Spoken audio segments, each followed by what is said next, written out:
नमस्कार, स्वागत है आपका हमारे इस YouTube चैनल पर। मैं मुनमुन श्रीवास्तव आपका हार्दिक अभिनंदन करता हूं।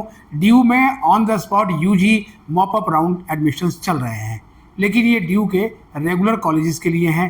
पिछले दिनों एक डिमांड और भी आई थी कि बहुत से जो लड़कियां हैं दिल्ली एनसीटी में रहने वाली, वो रजिस्ट्रेशन नहीं करा पाई थी। जी हाँ, आपने बिल्कुल ठीक समझा, NCVEB के लिए, non collegiate women's education board के लिए, क्योंकि उसमें भी सीटें खाली हैं।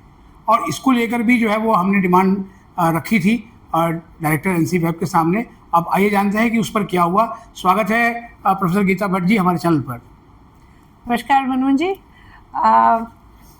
सबसे पहले तो धन्यवाद कि आपने अपने चैनल पर जो है नॉन कॉलेजिएट को आप कवर कर रहे हैं। मैं आपको बताना चाहूँगी कि नॉन कॉलेजिएट का भी जो है हमारा, आप कह सकते हैं, मॉप अप राउंड 24 सितंबर से शुरू होने वाला है। मतलब NCVEB मॉप अप राउंड? हाँ, आप ये कह सकते हैं कि NCVEB मॉप अप राउंड। इसमें 4 दिन के लिए यूनिवर्सिटी ने हमें परमिशन दी है। हम 4 दिन के लिए अपना रजिस्ट्रेशन पोर्टल ओपन कर रहे हैं, यानी कि जो बच्चे जिन्होंने ऑलरेडी रजिस्टर किया हुआ है हमारे यहाँ NCVEB पोर्टल पर और जो किसी कारणवश एडमिशन नहीं ले पाए, वो बच्चे, और साथ में ऐसे बच्चे जिन्होंने अभी तक रजिस्ट्रेशन किया ही नहीं था और क्योंकि पोर्टल बंद हो गया था तो वो कर नहीं पाए, तो उनके लिए भी न्यू रजिस्ट्रेशन के लिए भी 4 दिन के लिए हमारा पोर्टल ओपन है। मतलब मैडम, जैसे रेगुलर में जिन्होंने CACS पर रजिस्ट्रेशन नहीं कराया था उनको मौका दिया गया। हाँ जी, 1000 रुपये एडिशनल फीस दे के। हाँ जी, तो आपके यहाँ भी फिर से फ्रेश रजिस्ट्रेशन करा सकते हैं? हाँ जी, बिल्कुल, रजिस्ट्रेशन आप करा सकते हैं और पोर्टल पे ऑनलाइन जो लिंक है हमारा, उसी पे जाकर जो बच्चे अभी NCVEB में एडमिशन लेने के इच्छुक हैं और जिन्होंने अपना रजिस्ट्रेशन नहीं कराया था, वो रजिस्ट्रेशन अपना करा सकते हैं 4 दिन के लिए, स्टार्टिंग फ्रॉम 24 सितंबर। बहुत सारे जो है वो मैम अभी मुझे मल्टीपर्पज वाले बच्चे मिले, तो बहुत लोगों को पता नहीं है कि NCVEB है क्या। एक बार बता दीजिए क्या है मैम NCVEB? बिल्कुल, non collegiate women education board ये एक संस्थान है जो कि 1944 से दिल्ली विश्वविद्यालय का भाग है, यानी 80 साल पुराना ये इंस्टीट्यूशन है। और इस इंस्टीट्यूशन का जो उद्देश्य है वो ये है कि ऐसी बच्चियां जो कि रेगुलर कॉलेज जाने में असमर्थ हैं, उनके लिए दिल्ली विश्वविद्यालय ने प्रावधान किया है कि वो वीकेंड में अपनी पढ़ाई कर सकती हैं, और ये जो पढ़ाई है वो क्लासरूम टीचिंग के द्वारा होती है। उदाहरण के लिए मिरांडा हाउस रेगुलर कॉलेज है 6 दिन के लिए, लेकिन वीकेंड पे जो मिरांडा हाउस का कॉलेज की जो बिल्डिंग है वो नॉन कॉलेजिएट सेंटर बन जाता है। और ऐसे ही 26 कॉलेजेस दिल्ली विश्वविद्यालय के हैं जो वीकेंड पर और जब बाकी एकेडमिक ब्रेक्स होती हैं तो उनमें ऐसी बच्चियों के लिए पढ़ाई होती है जो कि नॉन कॉलेजिएट में रजिस्ट्रेशन लेकर और नॉन कॉलेजिएट के माध्यम से दिल्ली विश्वविद्यालय में पढ़ाई करती हैं। हमारे यहाँ 2 कोर्सेज अंडर ग्रेजुएट में चलते हैं, एक BA का है और एक BCom का है। तो BA प्रोग्राम और BCom हमारे यहाँ कोर्सेज चलते हैं, और अभी भी हमारे पास सीट्स कुछ खाली हैं जिनमें कि बच्चियाँ, दिल्ली की बच्चियाँ, ये भी ध्यान रखें कि जिन बच्चियों के पास दिल्ली का एड्रेस प्रूफ है, यानी उनके आधार कार्ड बना हुआ है जिसमें दिल्ली का एड्रेस है, चाहे उन्होंने अपनी 12वीं कहीं से भी करी हो, लेकिन उनके पास दिल्ली में रहने का एड्रेस प्रूफ होना चाहिए, वो नॉन कॉलेजिएट में पढ़ने के लिए एलिजिबल है। तो मैम आधार कार्ड नहीं हो तो वोटर कार्ड भी चलेगा? हाँ जी, बिल्कुल चलेगा। पासपोर्ट चलेगा, ड्राइविंग लाइसेंस चलेगा, आधार कार्ड चलेगा, राशन कार्ड चलेगा, लेकिन आपका बिजली का, पानी का, टेलीफोन का बिल वो नहीं चलेगा। अच्छा, वो होना चाहिए दिल्ली के एड्रेस का? दिल्ली के एड्रेस का। अगर बच्ची ने 12वीं जैसे सपोज गाजियाबाद, नोएडा या कहीं भी और देश भर में करी है, लेकिन अगर दिल्ली में उसके पास परमानेंट रेजिडेंस है, यानी प्रूफ है परमानेंट रेजिडेंस का, तो उसको जो है हम एडमिशन, यानी कि ये रजिस्ट्रेशन अब बिल्कुल नए सिरे से खोल दिया गया है। बिल्कुल। तो क्या अलग से मैम कोई फीस भी ली जाएगी अब? जो रजिस्ट्रेशन की फीस लगती है वही फीस ली जाएगी। जो कोई भी बच्चा नया फ्रेश रजिस्ट्रेशन करता है, 250 रुपए उसके लगते हैं, वही रजिस्ट्रेशन फी ली जाएगी जो बच्चा पहली बार अपने आप को रजिस्टर करे। तो ये NCVEB के पोर्टल पे जाके होगा? हाँ जी, बिल्कुल। NCVEB का जो पोर्टल है, एग्जिस्टिंग पोर्टल है इस बार का, वो दिल्ली विश्वविद्यालय की वेबसाइट पे भी है, और जो non collegiate women education board की वेबसाइट है उसके ऊपर भी वो लिंक दिया हुआ है। आप हमारी जो वेबसाइट है ncveb.du.ac.in उसको भी विजिट कर सकते हैं, या दिल्ली यूनिवर्सिटी का जो एडमिशन की जो लिंक है उसमें आप जाएंगे तो वहां भी आपको NCVEB एडमिशंस मिल जाएगा। मैम, जैसे कि मॉप अप राउंड अब लास्ट एडमिशन का राउंड है और NCVEB मॉप अप हो रहा है, तो कितनी सीटें खाली हैं किन किन कोर्सेज में? मुनमुन जी, मैं आपको बताऊं तो जैसे कि अगर आप BA प्रोग्राम को देखें तो BA प्रोग्राम में ज़्यादातर हमारी जो जनरल की सीट है और जो SC की सीट है वो ज़्यादातर जगह भर गई है, लेकिन फिर भी कुछ ऐसी जगह जहां वो खाली है, जैसे कि अदिति महाविद्यालय है, भगिनी निवेदिता है, यहाँ हमारे पास जनरल की सीट खाली है। साथ ही साथ कालिंदी में भी हमारे पास कुछ जनरल की सीटें खाली है। ऐसे ही हमारे पास अगर आप देखें तो औरबिंदो कॉलेज में भी कुछ सीट हमारे पास खाली है। लेकिन हमारी जो एसटी की सीट है, ओबीसी की सीट है, ईडब्ल्यूएस की सीट है, वो हमारे पास लगभग हर सेंटर पे कुछ कुछ सीटें खाली हमारे पास हैं। तो मैम अप्रोक्स जैसे आपके यहाँ 2 कोर्स हैं, बीए और बीकॉम जी। तो बीए में कितनी और बीकॉम में कितनी सीटें हैं, मोटामोटी कितनी खाली है? जी, मतलब हम ये कह सकते हैं कि हमारे पास लगभग बीकॉम में हमारे पास ज़्यादा सीट्स अवेलेबल हैं। तो जो दिल्ली की लड़कियां बीकॉम करना चाहती हैं तो वो नॉन कॉलेजिएट के माध्यम से दिल्ली विश्वविद्यालय में बीकॉम कर सकती हैं। लगभग कह सकते हैं कि 1800 प्लस सीट अभी हमारे पास बीकॉम में खाली हैं और 3500 प्लस एडमिशन हमारे पास हो चुका है।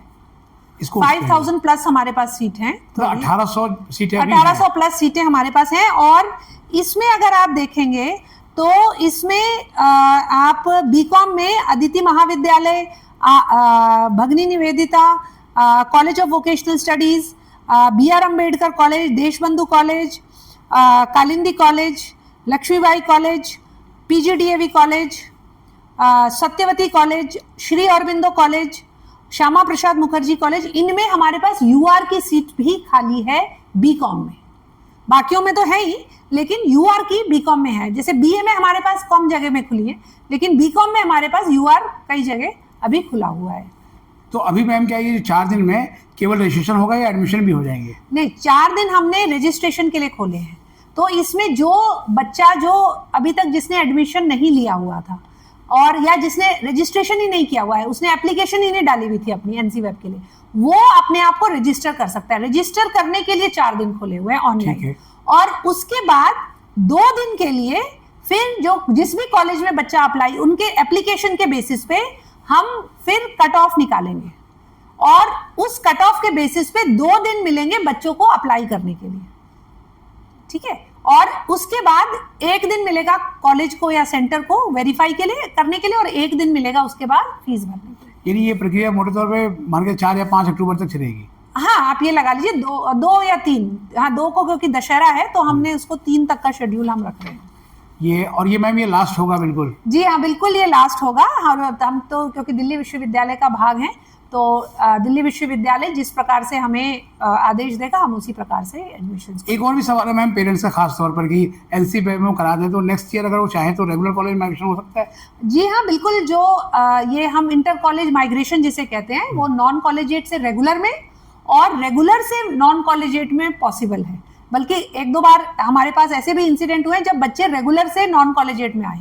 तो अगर बच्चों के नंबर अच्छे आते हैं और जिस भी कॉलेज में वो जाना चाहते हैं वहाँ सीट अवेलेबल है और वो स्टूडेंट्स लेने को तैयार है, तो ये प्रोसेस वो फर्स्ट ईयर के बाद हो सकता है। और एडमिशन के लिए मैम कौन कौन से डॉक्यूमेंट्स की जरूरत पड़ेगी? देखिए, एडमिशन के लिए हमारे पास मैं आग्रह करूंगी कि हमारा जो पोर्टल है दिल्ली विश्वविद्यालय का और हमारा नॉन कॉलेजिएट का, दोनों पे ही हमारे पास हमारा जो अंडर ग्रेजुएट का बुलेटिन है, उसमें सारी की सारी जो कंडीशंस हैं कि आपको क्या क्या डॉक्यूमेंट लाने हैं, वो सारी की सारी अवेलेबल हैं। और बच्चे जो हैं बेसिकली आपको आपकी 10th की मार्कशीट चाहिए, आपको 12th की मार्कशीट चाहिए, आपको अपना रेजिडेंस प्रूफ चाहिए, मोस्ट इम्पॉर्टेंट, और साथ ही साथ आपको प्रोविजनल चाहिए, और साथ ही साथ स्कूल से कैरेक्टर सर्टिफिकेट तो मिला ही हुआ होता है। तो ये मोटा मोटे डॉक्यूमेंट चाहिए, लेकिन आप एक बार जरूर हमारे जो नॉन कॉलेजिएट पे जो हमारा बुलेटिन है उसको जरूर देख लें, उसमें सारी डॉक्यूमेंटेशन दी हुई है। एक सवाल और भी है मैम, जैसे कि आपने बताया कि इंडियन कॉलेजेस में सीटें खाली हैं, तो इंटरचेंज भी हो सकता है? जिनके इसको एक कॉलेज में ले लिया फिर दूसरे में चले जाएगा, वहाँ सीट है तो सेंटर पे हाँ नहीं, सेंटर से एक NCWeb सेंटर से दूसरे NCWeb सेंटर पे माइग्रेशन पॉसिबल नहीं है, क्योंकि ये एक यूनिट है ना। तो इसलिए जो जितने भी सेंटर है वो सब नॉन कॉलेजिएट के पार्ट है, तो इसलिए उनमें जो है इस तरह की हम इंटर माइग्रेशन अलाउड नहीं है। और मैं एग्जैक्ट फिगर आपको दे देती हूँ। अभी बीकॉम में हमारे पास लगभग 2000 सीट खाली है और BA में 1200 सीट खाली है हमारे पास। BA में 1200? हाँ, और बीकॉम में हमारे पास UR में भी सीट खाली है। BA में है लेकिन कम है। सिर्फ 4 कॉलेज हैं जहां यूआर का अनरिजर्व्ड जो सीट होती है वो यानी मोटे तौर पर मांग रहे हैं मैम कि आपके पास 3000 से अधिक सीटें हैं। 3000 के आसपास सीट हमारे हाँ, पास है। दोनों मिला के बी और बी। और एक चीज और भी है मैम, फीस लगभग कितनी है? हर सेंटर की फीस अलग है या एक कॉमन नहीं, फीस है? बिल्कुल दिल्ली विश्वविद्यालय का, क्योंकि हम भाग हैं, हमारा फीस स्ट्रक्चर बिल्कुल एक जैसा है सभी सेंटर्स पे, और वो 8000 प्लस कुछ हमारी फीस है, बीए की भी और बीकॉम की, दोनों की सीट भर। और फी पेमेंट मैम सेंटर पे होगी या बिल्कुल ऑनलाइन होगी? ऑनलाइन होगी जी, सब कुछ दिल्ली विश्वविद्यालय ने ऑनलाइन माध्यम से किया हुआ है। जब बच्चे का एडमिशन वेरीफाई हो जाएगा तो उसके पोर्टल पे उसको ऑटोमेटिकली एक्सेस दिखेगा फी पेमेंट का, और उसे वहां जाकर अपना ऑनलाइन फी पेमेंट करना है। उसकी जो रसीद निकलेगी उसको संभाल के अपने पास रखना है, वही उसका एडमिशन का प्रूफ है। अब 24 से मैम शुरू हो रहा है, तो चलते चलते आप बता दें कि कोई और एडवाइस आपको लगता है कि आप बताना चाहिए कैंडिडेट्स को, कि ताकि उनका साल बच जाए। मैं तो यही कहना चाहूंगी दिल्ली की बच्चियों से कि जो भी बच्चियां पढ़ना चाहती हैं और साथ ही साथ एक जो हम कहते हैं कि कॉलेज लाइफ को एक्सपीरियंस करना चाहती हैं, वो नॉन कॉलेजिएट में एडमिशन लेने का प्रयास कर सकती हैं, क्योंकि हमारी जो क्लासेस हैं वो ऑफलाइन होती हैं। हमारी क्लासेस क्लासरूम टीचिंग में होती हैं, और इसके साथ साथ बहुत सारे जो एक्टिविटीज़ हैं, कल्चरल एक्टिविटीज़ हैं, एनुअल डे है, स्पोर्ट्स डे है, जो भी एक रेगुलर कॉलेज में होता है वो सब हमारे सेंटर्स पे होता है। तो आप रेगुलर में ना होकर भी एक कॉलेज में जो पढ़ने का, जो उस एटमॉस्फेयर में रहने का जो एक अनुभव है, वो आप नॉन कॉलेजिएट के माध्यम से दिल्ली विश्वविद्यालय में पढ़कर ले सकते हैं। जी, बहुत बहुत धन्यवाद प्रोफेसर गीता भट्ट जी, इतनी अच्छी जानकारी देने के लिए। तो आपने सुना प्रोफेसर गीता भट्ट को, और कहते हैं कभी कभी लास्ट बॉल पे सिक्सर लग जाता है और आप मैच जीत जाते हैं, तो शायद आप कह सकते हैं कि डीयू के vice chancellor professor Yogesh Singh ji ने एक मौका दिया है। रेगुलर के एडमिशन चल रहे हैं, साथ में एनसी वेब के भी खुल गए हैं, एसओएल के भी एडमिशन चल रहे हैं, यानी कि आपके लिए पूरा मौका है एडमिशन का, और हम उम्मीद करेंगे कि आप इसका जो है फ़ायदा उठाएंगे, और ये 4 दिनों में आप एनसी वेब में अगर रजिस्ट्रेशन नहीं कराया है तो आप कराएंगे, जिससे कि आपका डीयू में पढ़ने का सपना साकार हो सके। हमारे चैनल पर नए हैं, चैनल को सब्सक्राइब कर लें और इसे अपने दोस्तों को भी शेयर करें। मिलते हैं एक और एपिसोड के साथ, तब तक के लिए नमस्कार। धन्यवाद मैम। धन्यवाद।